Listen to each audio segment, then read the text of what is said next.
ফজরের পর একটি দোয়া পড়লে সফলতা পায়ে লুটিয়ে পড়বে। আপনাকে কোনো কিছুর জন্য কারো কাছে হাত পাততে হবে না। আল্লাহ পাক রব্বুল আলামিন আপনাকে সম্পদ দান করবেন, আপনার অভাব দূর করবেন, আপনার বিপদ দূর করবেন, আপনাকে আল্লাহ তাআলা সফলতা দান করবেন। খুবই চমৎকার একটা বাক্য। এই বাক্যের ব্যাপারে আল্লাহ পাক রব্বুল আলামিন নবী সাল্লাল্লাহু আলাইহি ওয়াসাল্লামের মাধ্যমে জানিয়ে দিয়েছেন। আবু দাউদ শরীফের ভিতরে হাদিস এসেছে, তিরমিজি শরীফের ভিতরে হাদিস এসেছে। খুবই চমৎকার একটা বাক্য। এই বাক্যটা হচ্ছে জান্নাতের গুপ্তধন। আমরা অনেকেই দেখা যাচ্ছে ফজরের নামাজের সময় ঘুমিয়ে থাকি। আপনি ফজরের সময় ঘুমিয়ে থাকবেন না, আপনি ফজরের নামাজ পড়বেন।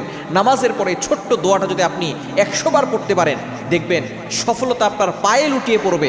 আল্লাহ পাক রব্বুল আলামিন আপনাকে সফলতা দান করবেন। অনেকেই বলেন, হুজুর আমার দোয়া কবুল হচ্ছে না, আমি বিপদে পড়ে গেছি, অভাবে পড়ে গেছি, সন্তান কথা শুনছে না।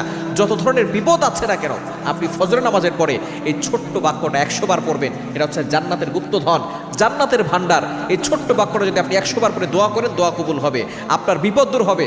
আল্লাহ পাক রব্বুল আলামিনের কাছে সফলতার দোয়া করলে আল্লাহ পাক রব্বুল আলামিন